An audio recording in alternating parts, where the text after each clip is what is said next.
السلام عليكم ورحمة الله وبركاته. الحمد لله وكفى وسلام على عباده الذين اصطفى.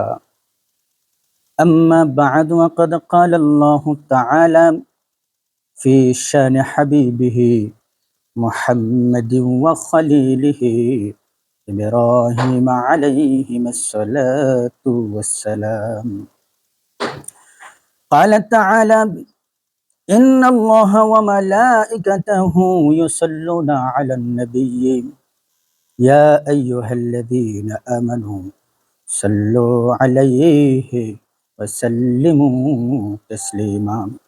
محبة نماز الدرود الشريف قري. اللهم صل على محمد وعلى آل محمد كما صليت على إبراهيم وعلى آل إبراهيم إنك حميد مجيد. اللهم بارك على محمد وعلى آل محمد كما باركت على إبراهيم وعلى آل إبراهيم إنك حميد مجيد. اللهم استغفر الله وأتوب إليه. محترم حاضرين, সম্মানিত উপস্থিতি, মুসলমান ভাই বাবারা, আরবি বছরের প্রথম মাস হলো আল মুহাররম। প্রথম মাসের নামটা কি, যেটাকে আমরা বাংলায় বলি মহরম, না মহরম কই না, এটাই শুদ্ধভাবে বললে আল মুহাররম। বর্তমানে আজকে আরবি বছরের প্রথম মাস আল মুহাররমের 8 তারিখ। কয় তারিখ? 8 তারিখ। কালকে 9, এরপর দিন 10। মুহাররম মাসের 10 তারিখের একটা ইসলামী পরিভাষায় বিশেষ একটা নাম আছে। আপনাদের কি মনে আছে নামটা যে কি? মনে নাই? চাই মনে করাই দিই। মুহাররম মাসের 10 তারিখের একটা বিশেষ ইসলামী শরীয়তের পরিভাষার নাম হলো আশুরা। মনে হচ্ছে? আশুরা, আশুরা।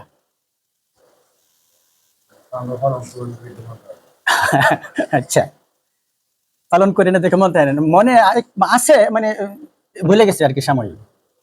আচ্ছা, আমি মনে করাই দিছি। তাহলে মুহররম মাসের 10 নম্বর যে তারিখটা, এই তারিখটারে কি কয়? আশুরা কয়। কারণ আমি যদি প্রশ্ন করি, আচ্ছা বলেন তো আশুরা জিনিসটা কি? দুঃখজনক ব্যাপার হলো, কারো যদি ধারণা না থাকে ভিন্ন কথা, কিন্তু অধিকাংশ মানুষের আশুরা সম্পর্কে যে ধারণাটা, বিশেষ করে বাংলাদেশ, ভারত, পাকিস্তানে তৈরি হয়েছে, এই ধারণাগুলি মারাত্মকভাবে ভুল, রং ধারণা। কেমন ধারণা? যদি আপনি আংশিক কিছু জেনে থাকেন যে আশুরা জিনিসটা কি, আপনি হয়তো, আমি একটু টাচ দিলে আপনি কইবেন যে আশুরা মানে হইলো কারবালা, নাকি না? হ্যাঁ, এই যে মাথায় কইতেছেন, আশুরা মানে হইলো কারবালা, কারবালা মানে হইলো আশুরা। কিন্তু শুদ্ধতম কথা হইলো, সুস্পষ্ট কথা হইলো, কারবালা মানেই আশুরা না, আশুরা মানেই কি কারবালা না। ওই ইরাকের কারবালার প্রান্তরে নবী নাতি, সমস্ত বেহেশতি যুবকদের সর্দার হযরত হুসাইন রাদিয়াল্লাহু তাআলা আনহু কারবালার প্রান্তরে শহীদ হয়েছিলেন। শুধুমাত্র আশুরার ঘটনা এটাই না। তাইলে আশুরার আসলে কি জিনিস, আশুরা মানে কি, বিষয়টা একটু খেয়াল করা আমাদের দরকার না? আমাদের জানা দরকার না? দরকার। তাহলে আমি আপনাকে 3টা প্রশ্ন করব, এই 3টা প্রশ্নের উত্তর আমি দেব। নাম্বার 1, আশুরা আসলে কি জিনিস, আশুরার পরিচয়। 2 নাম্বার হইল, এই ইসলামী শরীয়তের মধ্যে আশুরা জিনিসটা অনেক গুরুত্বপূর্ণ। প্রশ্ন হইল, এতটা গুরুত্বপূর্ণ কেন? 2 নম্বর প্রশ্ন। 3 নম্বর প্রশ্ন হয়েছে, এই আশুরা যদি ইসলামী শরীয়তের কোনো ইবাদত হয়ে থাকে, কোনো আইন হয়ে থাকে, তাই সেই আইন অনুযায়ী আমরা কি করব, কি না করব, কি করলে আমাদের উপকার আছে ধর্মীয় দৃষ্টিকোণ থেকে শুদ্ধ দলিলের ভিত্তিতে, আর কি করলে গুনাহ হবে, বরং যেটা কোন জিনিসটা থেকে আমাদের বাইচা থাকা জরুরি, কোনটা করলে লাভ হবে, সব হবে, আর কোন জিনিসটা থেকে বাচ্চা থাকলে আমাদের লাভ হবে, যেটা করলে আমাদের গুনাহ হবে। ব্যাপারটা আমি বুঝাইতে পারছি? তাহলে প্রশ্ন কয়টা? তিনটা। আশুরা কি জিনিস? 2 নম্বর হলো আশুরা ইসলামী শরীয়তে এত গুরুত্বপূর্ণ কেন? 3 নম্বর হলো আশুরা কে কেন্দ্র করে আমাদের কি করণীয় এবং কি বর্জনীয়। নাম্বার 1, জুমার খুতবা এত লম্বা বক্তব্য কোন যেহেতু না, সংক্ষেপে বলতে হবে। 1 নম্বর হলো আশুরার পরিচয়। এই আশুরার পরিচয়টা নেওয়ার জন্য আমরা একটা আরবি অভিধান দেখেছি, যে আরবি অভিধানটার নাম হলো আল মুআজামুল ওয়াফি, 676 নম্বর পৃষ্ঠা, ডক্টর ফজলুর রহমান কর্তৃক লিখিত। এখানে আশুরা শব্দের অর্থ করা হয়েছে দশম। আশুরা অর্থ কি করা হয়েছে? দশম। আমি ব্যাপারটা আরেকটু খোলাসা করে আমার ভাষায়, এই দশম ডাইলো থেকে, আচ্ছা বাংলায় 1 2 3 4 5 6 গণনা আছে না, ইংরেজি 1 2 3 4 5 6 7 8 9 10 গণনা আছে না, তা আরবিতেও কি গণনা আছে না? দেখেন আরবিতে গণনা হইল 1 2 3 4 5 6 7 8 9 10। এই আশারা যে শব্দটা আইন জবর আশিন জবর শাহ আশার অধিপেশ রুন আশারুন, কিংবা আইন জবর আশিন জবর শাহ আশার জবর আশারত আদিপেশ, তো এই আশারতুন শব্দটা থেকেই আশুরা শব্দ বানানো হয়েছে। কথাটা আমি বুঝাইতে পারলাম? আরবি আশারতুন আশরুন এই শব্দটা থেকেই আশুরা শব্দ বানানো হয়েছে। যদি আমরা সরাসরি আশারুন আশারতুন বলি তাহলে এর অর্থ হবে শুধু 10। কত? 10। কিন্তু গণনার আরেকটা পদ্ধতি আছে, একটু খেয়াল করেন। যদি আমার কোনো বাচ্চাদেরকে আপনি প্রশ্ন করেন যে তুমি কোন শ্রেণীতে পড়ো, সে কিন্তু অন্য আরেকটা কথা বলবে, যে আমি প্রথম শ্রেণীতে পড়ি, দ্বিতীয় শ্রেণীতে পড়ি, তৃতীয় শ্রেণীতে পড়ি, চতুর্থ শ্রেণীতে পড়ি, পঞ্চম শ্রেণীতে পড়ি, এভাবে বলবে। সে কিন্তু এটা বলবে না আমি 1 শ্রেণীতে পড়ি, 2 শ্রেণীতে, এভাবে বলবে। কি বলবে? প্রথম শ্রেণীতে পড়ি, দ্বিতীয় শ্রেণীতে পড়ি। তাহলে 1 2 3 4 এটা যেমন একটা গণনা পদ্ধতি, প্রথম দ্বিতীয় তৃতীয় চতুর্থ পঞ্চম, এটা একটা গণনা পদ্ধতি না? এই আশরুন আশারতুন অর্থ হয়েছে এই যে 1 2 3 এর মতো 10 মানে 10, আর আশুরা শব্দ হইল দশম। তাহলে 10 আর দশম কিন্তু কিনা এক না। 1 2 3 4 5 এভাবে গণনা করলে 10, আর প্রথম দ্বিতীয় তৃতীয় চতুর্থ এভাবে গণনা করলে নবম দশম। তাহলে আমরা মোটমাট আশারুন আশারতুন আশারুন শব্দের অর্থ পাইলাম 10, আর আশুরা শব্দের অর্থ পাইলাম দশম। কথাটা বুঝতে পারছেন? এখন এই যে আশুরা, এই আশুরা শব্দটা নিয়ে 2-3টা কথা বাকি থাকে। দেখেন বাংলাতে 1 বচন বহু বচন আছে না, ইংরেজিতে 1 বচন বহু বচন আছে না, আরবি পরিভাষায় 3 বা 3-এর অধিক হইলেই কি বহু বচন। এখন এই বহু বচনের ভিতরেও আরো বহু বচন থাকে। কেমনে এটা বোঝানোর জন্য আমি উদাহরণটা দিতেছি। ধরেন পরিষদ মাঠে একটা বড় ওয়াজের আয়োজন করা হইলো। এখন এই ওয়াজের মাঠের মধ্যে মানুষ কি কোনো একদিক থেকে আইবো, চতুর্দিক থেকে আইতো না? ধরেন দক্ষিণ দিক থেকে আইলো 10 জন, তাহলে এখানে কি 3-এর অধিক না? তাহলে এখানে বহু বচন আছে না? পশ্চিম দিক থেকে আইলো 10 জন, এখানে 3 জনের বেশি না? এখানে বহু বচন আছে না? দক্ষিণ দিক থেকে আইলো 10 জন, এখানে 3-এর বেশি না? উত্তর দিক থেকে আইলো 10 জন, তাহলে এখানে কি বহু বচনের একটা ব্যাপক জায়গার মধ্যে না? 10 জন 10 জন 10 জন 10 জন, তাহলে বহু বচনের বহু বচন, বহু বচনের বহু বচন। এটাকে আরবিতে বলে আল জামউল জামআ। এক বহু বচনের ভিতরে অনেক বহু বচন জড়িত, যেই এক বচনের ভিতরে বহু বহু বচন জড়িত, এই শব্দটার আরবিটা হলো আশুরা। একটু জোরে কোন সুবহানাল্লাহ। এটা এমন কেন? এই বহু বচনের ভিতরে আরো বহু বচন, এটা এমন কেন? এর কারণ হইল মুহররম মাসের যে 10তম তারিখ, এটা তো 1 2 3 4 5 6 10 গেলে তেমনি বহু বচন হয়। এই মুহররম মাসের 10তম যে তারিখটা, এটা কি কালকের পর দিন যে 10ম তারিখটা আইবো এটা ওই, নাকি গত বছর এরকম আরেকটা তারিখ গেছে? এই যে কথা কয় না, গত বছর মানে একটা তারিখ গেছে না, এর আগের বছর আরেকটা তারিখ গেছে না, এর আগের বছর এরকম 10ম একটা তারিখ গেছে না? গেছে। এরকম ভাবে আল্লাহ যতদিন থেকে এই মাস বছর গণনা শুরু করছে পৃথিবীর সূচনা থেকে, ওই প্রথম বছর থেকে আজ অবধি প্রত্যেক মুহররম মাসে 10তম তারিখটা আইতো না? তাহলে এখানে কি একটা 10টা নাকি কত শত কোটি যে মুহররম মাস গেছে, এটার হিসাব গণনা করে আমরা কুলকিনারা পাইমু? কুলকিনারা পাইমু না। এই যেমন এটা গণনা করতে, যেমন এখানে এক দশকের দশমের ভিতরে আরো শত শত হাজার হাজার আছে, দশম আছে, এই জন্য এটাকে আল জামউল জামা বানানো হয়েছে। আশরুন থেকে আশুরা অর্থ মুহররম মাসের বহু দশমতম তারিখ, একটা তারিখ না, অতীতে যত দশমতম তারিখ গেছে মুহররম মাসের, ভবিষ্যতে যত মুহররম মাসের দশমতম তারিখ আসবে, সমস্ত মুহররম মাসের দশমতম তারিখকে আরবিতে আশুরা বলা হয়। সুবহানাল্লাহ। আশা করি এবার ব্যাপারটা বুঝতে পারছেন। তাহলে 1 নম্বর প্রশ্ন সংক্ষেপে শেষ, যে আশুরা কাকে বলে। আমি ধারণা করছি কিছুটা হইলে আমি বোঝাইতে পারছি যে আশুরা শব্দের অর্থ কি, ইসলামী শরীয়তের পরিভাষায় আশুরা কাকে বলে। তাহলে ইসলামী শরীয়তের পরিভাষায় আমরা কি বুঝলাম, যে পৃথিবীর সূচনা লগ্ন থেকে মুহররম মাসের দশমতম যে তারিখটা, এই তারিখটাকে আশুরা বলা হবে, এবং পৃথিবীর যত দিন থাকবে, যত মুহররম মাসের দশমতম তারিখটা আসবে, ওই তারিখটাকেও আশুরা বলা হবে। এখন 2 নম্বর প্রশ্নের মধ্যে আমরা চলে যাই। 2 নম্বর প্রশ্ন আমরা কি করছিলাম, যে এই যে আশুরা জিনিসটা, ইসলামী শরীয়তের যে বিধানটা, এই বিধানটা ইসলামী শরীয়তের মধ্যে এতটা গুরুত্বপূর্ণ কেন? সারা পৃথিবীতে মানুষ এই আশুরাটাকে নিয়ে কিন্তু অনেক করে থাকে না। এমন একটা দল তো ওই দিনে মানে পৃথিবীর রাস্তাঘাট বন্ধ করে ফেলবে, একেবারে রক্তাক্ত শরীরকে, নিজেদের শরীরকে রক্তাক্ত করবে। গোটা পৃথিবীতে এই আশুরাটাকে এমন ভাবে পরিচিতি দান করা হয়েছে, কিন্তু এটা ইসলামী শরীয়তের বিধান না। কিন্তু ইসলামী শরীয়তের মধ্যে আশুরাটা এতটা গুরুত্বপূর্ণ কেন, এই প্রশ্নের উত্তরটা আমরা সংক্ষেপে জানার চেষ্টা করি। যদি আমরা এই ইসলামী শরীয়তে আশুরাটা এতটা গুরুত্বপূর্ণ কেন, পূর্ণ বক্তব্যটাকে ছোট্ট কইরা খাটো কইরা আমরা বলি যে ইসলামী শরীয়তে আশুরাটা গুরুত্বপূর্ণ হওয়ার পিছনে কারণ হইল, এই আশুরা তথা মুহররম মাসের দশমতম তারিখে, মুহররম মাসের দশমতম তারিখটা কি আশুরা বলে, এই মুহররম মাসের দশমতম তারিখে অর্থাৎ আশুরার দিনে হযরত আদম আলাইহিস সালাতু ওয়াস সালামের রূহের মধ্যে সর্বপ্রথম আল্লাহ তার হুকুমের রূহের যে ফুৎকার এটা দিছিল, আদম নড়াচড়া শুরু করছেন। আবার ওই একই তারিখে দীর্ঘ লম্বা সময় বেহেশতের মধ্যে রাখার পরে ওই আদমকে দুনিয়ার মধ্যে নিক্ষেপ করছিল ওই একই তারিখে। কে লেগে ফেলাইছিল দুনিয়ার মধ্যে? ভুলের কারণে না। 350 বছর আদম রব্বানা জালামনা কওয়ার পরে দোয়া করে কান্দতে পরে আল্লাহ যখন দয়া হয়েছে, তখন যেই দিন আল্লাহ আদম রে মাফ করছেন, ওই দিনটা ছিল মুহররম মাসের দশমতম তারিখ, মানে আশুরা।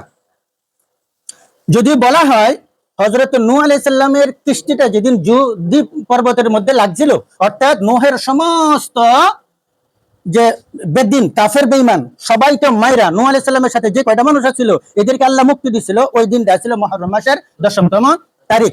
হযরতে ইউসুফ নবীকে কুয়া থেকে যেদিন আল্লাহ নাজাত দিছিল, ওই দিনটা ছিল মুহররম মাসের দশমতম তারিখ। হযরতে ইউনুস নবীকে মাছের পেট থেকে আল্লাহ যেদিন মুক্তি দিছিল, ওই তারিখটা ছিল মুহররম মাসের দশমতম তারিখ, মানে হলো আশুরা।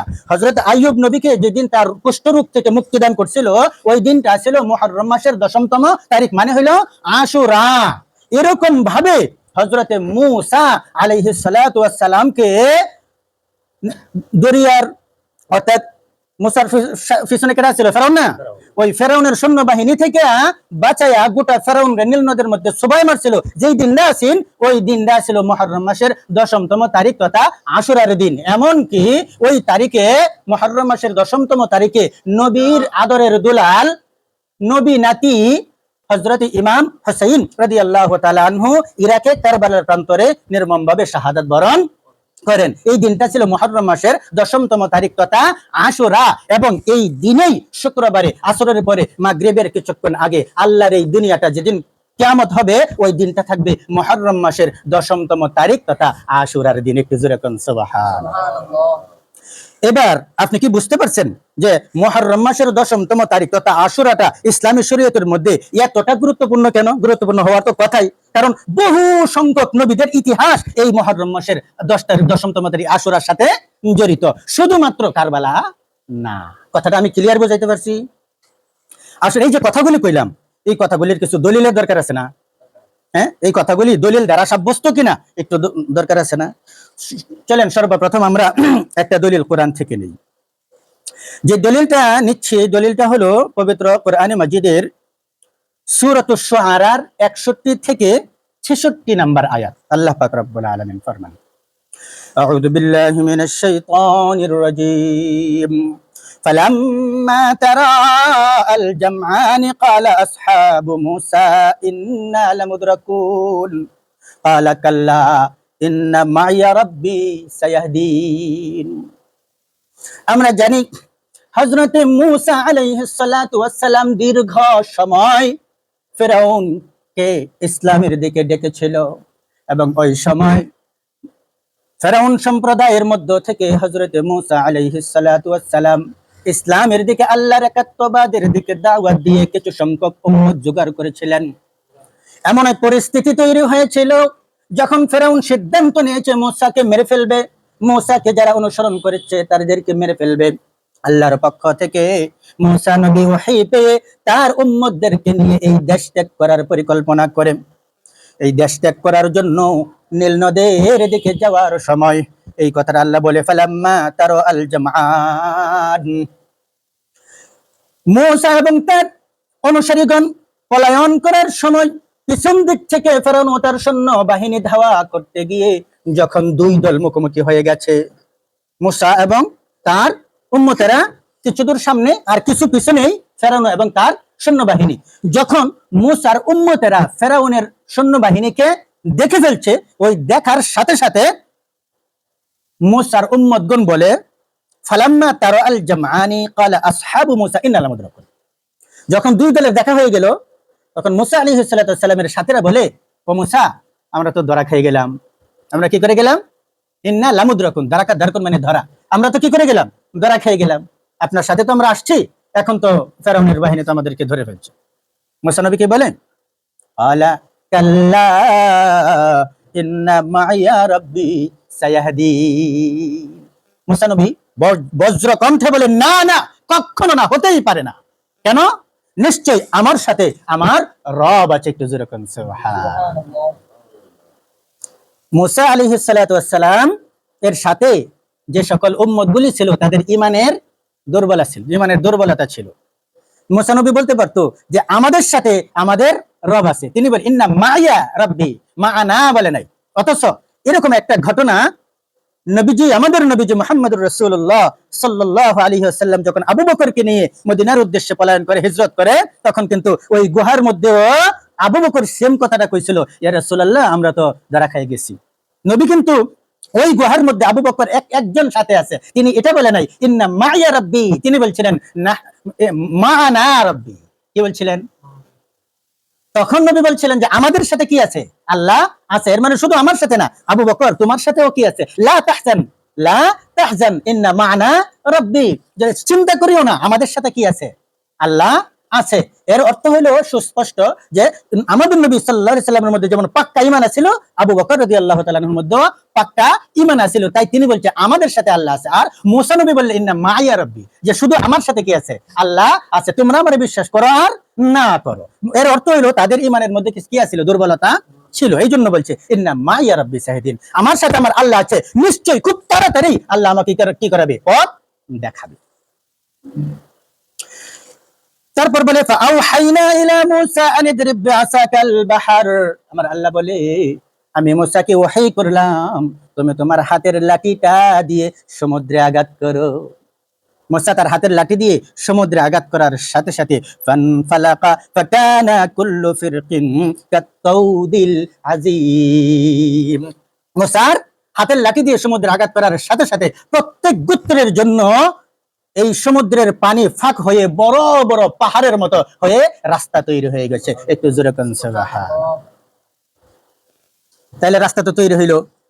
তারপর আল্লাহ বলে ওয়া আজলাফনা সাম্মাল আখারিন, মূসা এবং তার যে অনুসারীগণ তাদেরকে পার করে দিলাম, আর পিছনে যাদের ভয়ে মূসার সাথীরা বলছিল আমরা তো ধরা খেয়ে গেলাম, তাদেরকে কাছে নিয়ে আসলাম। কি করলাম? তাদেরকে নীল নদের কাছে নিয়ে আসলাম। ওয়াজলাফনা সাম্মাল আখারিন, অন্যদেরকে তাদেরকে পার করে দিলাম, আর পিছনে যারা ছিল তাদেরকে কাছে নিয়ে আসলাম। ওয়া আনজাইনা মূসা ওয়া মান মাআহু আজমাইন, আর আমি মূসা এবং তার সাথে যারা ছিল সকলকে নাজাত দিলাম, মুক্তি দিলাম, নীল নদ পার করে দিলাম। সুম্মা আগরাকনাল আখারিন, আর পিছনে যে দলটা আসছিল অন্যরা, ফেরাউন সহ ফেরাউনের সৈন্যবাহিনী, সবগুলিকে নীল নদের পানির মধ্যে সুবায়া মারলাম। একটু জোরে কোন সুবহানাল্লাহ। এই যে কিচ্ছাটা কইলাম, এই কিচ্ছাটা আমি বানাই কইলাম না কোরআন থেকে কইছি? কোরআনের কোন সূরা থেকে? সূরাতুশ শুআরা 61 থেকে 66 নাম্বার আয়াত। এই 61, 62, 63, 64, 65, 6টি আয়াতের মধ্যে সংক্ষিপ্তভাবে এই ঘটনাটা উল্লেখিত হয়েছে। এই যে ঘটনাটা আমরা কি বলছিলাম, এই ঘটনাটা ঘটছে মুহররম মাসের 10তম তারিখ তথা আশুরার দিনে। এই ঘটনাটা যে মুহররম মাসের 10তম তারিখে আশুরার দিন ঘটছে, এই কথাটার তো একটা দলিলের দরকার আছে না? তাহলে চলুন, এটা তো কোরআনের কিচ্ছা কইলাম, কিন্তু এই কোরআনের আয়াতের মতো তো এই কথাটা উল্লেখ করা নাই যে এই ঘটনাটা ঘটছে মুহররম মাসের 10তম তারিখে অর্থাৎ আশুরার দিনে। এই কথা তো কোরআন বলা নাই। এখন আমি যে বললাম এই ঘটনাটা ঘটছে মুহররম মাসের 10তম তারিখে আশুরার দিনে, এই কথার তাহলে একটা দলিলের দরকার। এই দলিলটা আমরা নেব হাদিসে নববী থেকে। নবী সাল্লাল্লাহু আলাইহি ওয়াসাল্লামের মুখনিসৃত বাণীগুলিকে কি বলে? হাদিস বলে। তাহলে এই দলিল আমরা রাসূলের সহিহ হাদিস থেকে নেওয়ার চেষ্টা করব ইনশাআল্লাহ। তাহলে চলুন আমরা হাদিস থেকে নিই। আমি কি বলবো, কোন দলিলটা, কোন কথাটা সাব্যস্ত করব? এই যে মূসা এবং তার অনুসারীগণকে মুহররম মাসের 10তম তারিখ আশুরার দিনে আল্লাহ নাজাত দিছিল, আর ফেরাউন ও তার সৈন্যবাহিনীকে ওই দিন ডুবাইয়া মারছিল। এই কথাটা প্রমাণ করার জন্য এখন আমি দলিল দেব। দলিল عن ابن عباس رضي الله تعالى عنهما أن رسول الله صلى الله عليه وسلم قدم المدينة فوجد اليهود صياما يوم عاشوراء فقال لهم رسول الله صلى الله عليه وسلم ما هذا اليوم الذي تصومونه هذا يوم عظيم أنجى الله فيه موسى وقومه وغرق فرعون وقومه فصامه موسى شكرا فنحن نصومه فقال رسول الله صلى الله عليه وسلم فنحن أحق وأولى بموسى منكم فصام رسول الله صلى الله عليه وسلم وأمر بصيامه صحيح مسلم شريف ইসলামিক ফাউন্ডেশন থেকে বাংলাকৃত 2529 নাম্বার হাদিস। হাদিসে হযরত আব্দুল্লাহ ইবনে আব্বাস রাদিয়াল্লাহু তাআলা আনহুমা থেকে বর্ণিত, তিনি বলে নবী সাল্লাল্লাহু আলাইহি ওয়াসাল্লাম যখন মক্কা থেকে হিজরত করে মদিনায় পা রাখলেন, আদিমাল মদিনাতা, কোথায় পা রাখলেন? মদিনায় পা রাখলেন। ফাওয়াজাদাল ইয়াহুদা সিয়ামা ইয়াউম আশুরা। কোন দিন? ইয়াউমুন আশুরা। ইয়াউমুন মানে দিন, আশুরা মানে আশুরা। নবীজি যখন মদিনায় পা রাখলেন তখন মুহররম মাসের 10 নম্বর তারিখ, 10তম তারিখে, যেটাকে আমরা আশুরা বলি, ওই আশুরার দিন ইহুদিদেরকে দেখলেন তারা ওই দিনে কি করে? রোজা রাখে। কি রাখে? রোজা রাখে। নবীজি সাল্লাল্লাহু আলাইহি ওয়াসাল্লাম তাদেরকে জিজ্ঞাসা করলেন, মা হাযাল ইয়াউমু তাসুমুনাহু, আজকের দিনের কি এমন বিশেষত্ব আছে?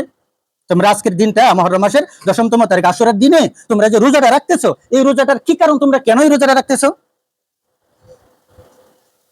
তারা বলল, হাযা ইয়াউমুন আযীমুন। আযীম মানে বিশাল, আযীম মানে মহান।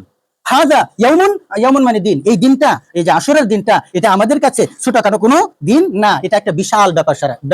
এটা একটা মহান দিন। এটা কেন মহান দিন? তারা বলে হাযা ইয়াউমুন আযীমুন, মহান দিন কেন? আনজাল্লাহু ফিহি মূসা ওয়া কওমাহু। আল্লাহ তাআলা আজকের আশুরার দিনটা আমরা কেন রোজা রাখি? এটা কেন এত গুরুত্বপূর্ণ আমাদের কাছে? এটা মহান দিন কেন? কারণ এই দিনের মধ্যে আমাদের নবী হযরত মূসা এবং তার যে জাতি, তার যে কওম, তার যে অনুসারীগণ, আল্লাহ তাদেরকে কি করেছিলেন? নাজাত, মুক্তি দান করেছিলেন। একটু জোরে বলুন সুবহানাল্লাহ। ওয়া গাররাকা ফিরআউনা ওয়া কওমাহু। মূসা আলাইহিস সালাতু ওয়াস সালাম তার কওমকে আল্লাহ এই দিনে কি করেছিলেন? নাজাত দিয়েছিলেন, এবং ফিরআউন এবং তার জাতিকে এই দিনে আল্লাহ তাআলা পানিতে ডুবাইয়া মারছিলেন। ফাসামাহু মূসা শুকরান। ফেরাউনের কবল থেকে মুক্তি পেয়ে এই আশুরার দিনে আল্লাহর নবী হযরত মূসা আলাইহিস সালাতু ওয়াস সালাম শুকরিয়া আদায় করার জন্য একটা রোজা রাখছিলেন। এই রোজাটা আমরা এই দিনে আশুরার দিনে মুহররম মাসের 10তম তারিখে রেখে থাকি। একটু জোরে বলুন সুবহানাল্লাহ। তাহলে এই কথাটা শোনার পরে নবীজি বললেন, ফানাহনু আহাক্কু ওয়া আউলা বিমূসা মিনকুম। আরে বাবা, নবীজি বলে যদি তাই হয় তাহলে তোমরা তো তোমাদের তাওরাত যে কিতাবটা মুসার উপর নাযিল হয়েছিল, এটা তো তোমরা বিকৃত করে ফেলেছো। আসল মুসার ধর্ম তো তোমরা কি করো না? পালন করো না। বরং মুসার আসল ধর্মটা আমি মুহাম্মদ সাল্লাল্লাহু আলাইহি ওয়াসাল্লাম পালন করি। সেই হিসেবে তোমাদের তুলনায় এই মুসা নবীর আমলটা আমাদের করা আরো বেশি অগ্রাধিকার। ফলে তিনি তার সাহাবীদেরকে কি করছিলেন? ওই দিনে রোজা রাখার আদেশ করছিলেন। একটু জোরে কন্যা সুবহানাল্লাহ। পরবর্তীতে অন্য আরেকটা হাদিসের মধ্যে আছে যে মুহররম মাসের 10তম তারিখে যেহেতু ইহুদিরা রোজা রাখে, ফলে ইহুদিদের বিরোধিতা করার জন্য নবীজি এই কথাটা বলছিলেন যে এই বছর তো গেছে ওই এই বছর তো প্রথম জানলাম, এই জন্য আমরা একটা রোজা রাখলাম। আগামী বছর যদি আল্লাহ আমাকে বাঁচিয়ে রাখে তাহলে আমরা 2 দিন রোজা রাখবো, 2টা রোজা রাখবো, 9 তারিখ 10 তারিখ, অথবা 10 তারিখ অথবা 11 তারিখ, 2টা রোজা রাখবো। তাহলে ইহুদিদের রোজা হইলো একটা মুহররমের, আর মুসলমানদের রোজা হইলো মুহররমের কয়টা? 2টা। আমি এইটা বলার জন্য কিন্তু এখন এই যে হাদিসটা বললাম, এই হাদিসটা কি কারণে বললাম মনে আছে নি? ফেরাউনকে যে মুহররম মাসের 10তম তারিখ আশুরার দিন ডুবাই মারছে, এবং হযরত মূসাকে যে ওই তারিখে নাজাত দিছে, এই কথাটার দলিল প্রমাণ করার জন্য মুসলিম শরীফের এই হাদিস আমি আপনাদেরকে শোনালাম। তাহলে এই তারিখে যে মূসা নবী মুক্তি পাইছে এবং ফেরাউন যে পানিতে আল্লাহ ডুবাইয়ে মারছে, রাসূলের হাদিস দ্বারা কি প্রমাণিত। এখন এর সাথে আরো অনেকগুলি কথা কইছি না, যে আদম আলাইহিস সালামের এই তারিখে আশুরার 10তম তারিখে আদমের মাটির বডির মধ্যে আল্লাহ রূহের ফতর দিছে। হযরত ইউনূস নবীকে মাছের পেট থেকে বাঁচাইছে। হযরত দাউদ নবীকে তাকে ওই যুদ্ধে জিতাইছে। হযরত আইয়ুব নবীকে কুষ্ঠরোগী থেকে মুক্তি দিছে। তারপরে হযরত ইউসুফ নবীকে কুয়া থেকে উদ্ধার করছে। তারপরে হযরত নূহ নবীকে ওই কাফের সম্প্রদায় থেকে নৌকার মাধ্যমে আল্লাহ বাঁচাইছে আর কাফেরদেরকে মারছে। এই আরো যে কতগুলি ঘটনা কইলাম, এই সবগুলি ঘটনার এরকম এই মূসা নবীর ঘটনাটার মতো এরকম সুস্পষ্ট দলিল নাই। না থাকুক, একটা ঘটনার দলিল তো সহিহ হাদিস দ্বারা সাব্যস্ত। মূসা নবীর যে দলিলটা, এই দলিলটা তো একেবারে এই সহিহ নবীজির সহিহ হাদিস দ্বারা সাব্যস্ত। তাহলে যদি একটা ঘটনা যদি সত্য হয়ে থাকে, তাহলে বাকি ঘটনাগুলি সত্য হওয়ার সম্ভাবনা আছে কিনা? নাই, থাকতে পারে না? থাকুক বা না থাকুক, আমরা ধরে নেব হয়তো এটা সত্য, যেহেতু মূসা নবীর ঘটনাটা একেবারে সহিহ হাদিস দ্বারা আমরা সত্য বলে প্রমাণ করতে সক্ষম হয়েছি। সেই হিসেবে কেউ মানুক বা না বানুক, আমরা ধরে নেব আদম থেকে নিয়ে একেবারে এই মূসা নবী পর্যন্ত যতগুলি ঘটনা আমরা সাধারণভাবে বলে থাকি, কেরামগণ বলে থাকে, প্রত্যেকটা ঘটনাই সত্য। আর এতগুলি ঘটনা মুহররম মাসের 10তম তারিখে আশুরার দিনে ঘটার কারণে এই আশুরাটা ইসলামী শরীয়তের মধ্যে এতটা গুরুত্বের দাবি রাখে। একটু জোরে কান সুবহানাল্লাহ। তাহলে 2টা প্রশ্ন এবং 2টা উত্তর গেল। 1 নাম্বার গেল আশুরা কি জিনিস, আশুরা কাকে বলে আমি পরিচয় দিলাম। আশুরাটা ইসলামী শরীয়তে এতটা গুরুত্বপূর্ণ কেন, এই প্রশ্নের উত্তরটাও গেল। তাহলে 3 নাম্বার রয়ে গেল এই আশুরাকে কেন্দ্র করে আমরা কি করব আর কি না করব। যদি আপনারা একটু মন দিয়ে শুনে থাকেন, এই হাদিসের মধ্যেই কিন্তু অলরেডি আপনারা শুনে ফেলছেন যে এই আশুরার দিন আমাদের কি করণীয়। কারণ হাদিসের মধ্যে বলা হয়েছে নবী সাল্লাল্লাহু আলাইহি ওয়াসাল্লাম এই ইহুদিদেরকে গিয়া ফাইলেন এই আশুরার দিন রোজা রাখতেছে। কি করতেছে? রোজা রাখতেছে। বললেন যে রোজা কেন রাখো? কারণ আমাদের নবী ওই দিনে মুক্তি পাইছে, ফেরাউন ডুবে মারছে, নবী শুকরিয়া আদায় করার জন্য একটা রোজা রাখছিল। এই আমাদের নবীকে অনুসরণ করার জন্য আমরা এই দিনে একটা রোজা রেখে থাকি। নবীজি কি বললেন? তাহলে তোমাদের চাইতে হযরত মূসা নবীর সম্পৃক্ততা আমাদের সাথে বেশি, কারণ তোমরা মূসা নবীকে সঠিকভাবে অনুসরণ করো না, আমরা মূসা নবীকে সঠিকভাবে অনুসরণ করি। তাহলে তোমাদের যদি রোজা রাখো, তোমাদের তুলনায় আমাদের রোজা রাখাটা জরুরি। তাই নিজেও 10 তারিখে রোজা রাখলেন এবং সাহাবীদেরকেও কি করলেন? রোজা রাখার জন্য আদেশ দিলেন। আমরা বিআসহাবিহি, তাদেরকে আদেশ দিলেন। অতএব এখান থেকে আমরা কি পাইলাম? যে মুহররম মাসের 10তম তারিখের মধ্যে আমরা কি করতে পারি? রোজা রাখতে পারি। এবং এই রোজা রাখার ফজিলত কি? রোজা রাখার ফজিলত হইল عن أبي قتادة قال رسول الله صلى الله عليه وسلم صيام يوم عاشوراء أحتسب على الله أن يكفر السنة التي قبله। হাদিস সহিহ মুসলিম ইসলামী ফাউন্ডেশন থেকে বাংলায় তরজমাকৃত 2617 নম্বর হাদিস, 2617 নম্বর হাদিস। হযরত কাতাদা রাদিয়াল্লাহু তাআলা আনহু থেকে বর্ণিত, তিনি বলে নবী সাল্লাল্লাহু আলাইহি ওয়াসাল্লাম বলেছেন, আশুরার দিনের রোজা সমূহ, সিয়ামু বহুবচন, আশুরার দিনের রোজা সমূহ, আহতাসিবু আলাল্লাহি, আমি আল্লাহ তাআলার কাছে এমন হিসাব করি, এমন ধারণা রাখি, আল্লাহর কাছে আমি এমন আশা করি যে যেই ব্যক্তি ওই আশুরার রোজাগুলো রাখবে, আল্লাহ তাআলা তার পিছনের 1 বছরের গুনাহগুলো মাফ করে দিবে। একটু জোরে বলুন সুবহানাল্লাহ। তাহলে 1 নম্বর ফজিলত আমরা কি পাইলাম? আশুরার দিনে যদি কেউ 2টা রোজা রাখে, অপারগতায় যদি কেউ একটাও রাখে, তথাপিও আমরা এই রাসূলের হাদিস অনুযায়ী পিছনের 1 বছরের সগীরা গুনাহগুলি মাফ পাওয়ার গ্যারান্টি, ফজিলত আমরা পাচ্ছি। তাহলে আর কি ফজিলত আছে? 2 নাম্বার, এখানে 3 জন সাহাবী থেকে হাদিসটা বর্ণিত, আন ইবনে মাসউদ ওয়া আবু সাঈদ আল খুদরি ওয়া আবি হুরায়রা। ইবনে মাসউদ, আবু সাঈদ খুদরি এবং আবু হুরায়রা, এই 3 জন সাহাবী থেকে ভাষার একটু ভিন্নতায় একই হাদিস বর্ণিত হয়েছে। তিনারা বলেন, قال رسول الله صلى الله عليه وسلم من وسع على عياله يوم عاشوراء وسع الله عليه في سائر السنة। একটারই তরজমা করি, সময় শেষ। ওই আশুরার দিনে যেই ব্যক্তি তার নিজের উপার্জিত সম্পদ থেকে নিজের পরিবারের জন্য, কার জন্য? নিজের পরিবারের জন্য অন্যান্য দিনের তুলনায় একটু ভালো মানের খাবারের ব্যবস্থা করে, একটু অতিরিক্ত খরচ করে, এই খরচের উসিলায় পরবর্তী 1 বছর আশুরার তারিখ পর্যন্ত এই বছরের মধ্যে আল্লাহ তার রিজিকে প্রশস্ততা দেবে, তার রিজিকের প্রশস্ততা কখনো বন্ধ করবে না। একটু জোরে কোন সুবহানাল্লাহ। এই কথাটাকে আরেকটু শক্তিশালী করার জন্য, হাদিসটা দুর্বল, এই হাদিসটা দুর্বল, কিন্তু এই কথাটাকে শক্তিশালী করার জন্য আমি একটা কথা নোট করেছি। এই কথাটা হলো, সুফিয়ান বিন উয়াইনা রাহমাতুল্লাহি আলাইহি, আল্লাহর একজন ওলি, বলে 60 বছর যাবত পরীক্ষা করে, অর্থাৎ 60 বছর আশুরার দিন ভালো খাবারের ব্যবস্থা করে এটাকে আমি সঠিক বাস্তব বলে বাস্তব জীবনে পেয়েছি। একটু জোরে কোন সুবহানাল্লাহ। এই কথাটা আমি কই পাইলাম? মাজমু আল ফাতাওয়া ইবনে তাইমিয়া 25 নাম্বার খন্ড 168 পৃষ্ঠাতে এই কথাটা লেখা আছে। হাদিস যদিও দুর্বল হয়, বাস্তবে যারা ধর্ম পালন করে থাকে তাদের বাস্তব থেকে অভিজ্ঞতা থেকে উল্লেখিত আছে যে এই 10ম আশুরার দিনে যদি কোনো ব্যক্তি তার উপার্জিত সম্পদ থেকে নিজ পরিবারের জন্য একটু অতিরিক্ত খরচ করে, তাহলে ওই ব্যক্তি আগামী বছরের ওই আশুরার দিনের আগে পর্যন্ত তার গরিবী হালত আসবে না, তার সচ্ছলতা থাকবে। এই সচ্ছলতা কোনোদিন বন্ধ হবে না, এবং এটা মহামনীষীদের বাস্তব জীবনে প্রয়োগ করা প্রমাণিত সত্য। আল্লাহ পাক, তাহলে আরো কয়েকটা কথা রয়েই যায়। মানে আমরা যেটা জানি, আশুরা মানে মানুষ মনে করে কারবালা, আশুরা মানে হলো হাই হুসাইন, আশুরার মানে হলো পিঠ চামড়া, আশুরা মানে হলো এই কথাটা আমি সংক্ষেপে কয়েকটা কথা বলে আমি শেষ করি। দেখেন, কারবালার 10টি ভুল বুঝাবুঝি আমি নোট করেছি।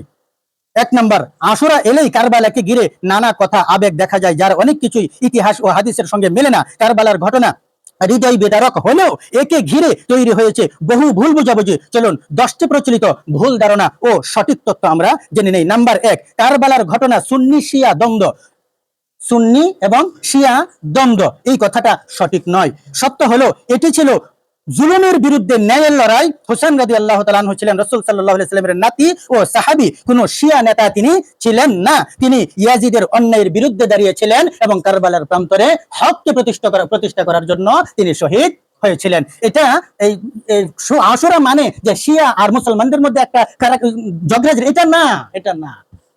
2 নাম্বার, আশুরার অর্থ শুধুমাত্র সুখ, এটা নয়। আশুরার সত্য কথা হলো আশুরা সুখের দিন নয়। এই দিন আল্লাহ তাআলা মুসা আলাইহিস সালামকে ফিরআউনের হাত থেকে রক্ষা করেছিলেন, আর কৃতজ্ঞতা স্বরূপ রাসূল সাল্লাল্লাহু আলাইহি ওয়াসাল্লাম এই দিনে রোজা রাখতেন এবং বলেছেন যে আশুরা রোজা 1 বছরের গুনাহ মাফ। তাহলে আশুরাটা কি হুদাখালি কান্দাকাটির, হুদা আফসোসের, নাকি এখানে সুখের সংবাদও আছে? দেখেন, ইসলামের ইতিহাসে ওই আশুরার দিনে যতগুলি ঘটনা ঘটছে, হৃদয় বিতারক খুব কম, সুখের সংবাদ বেশি।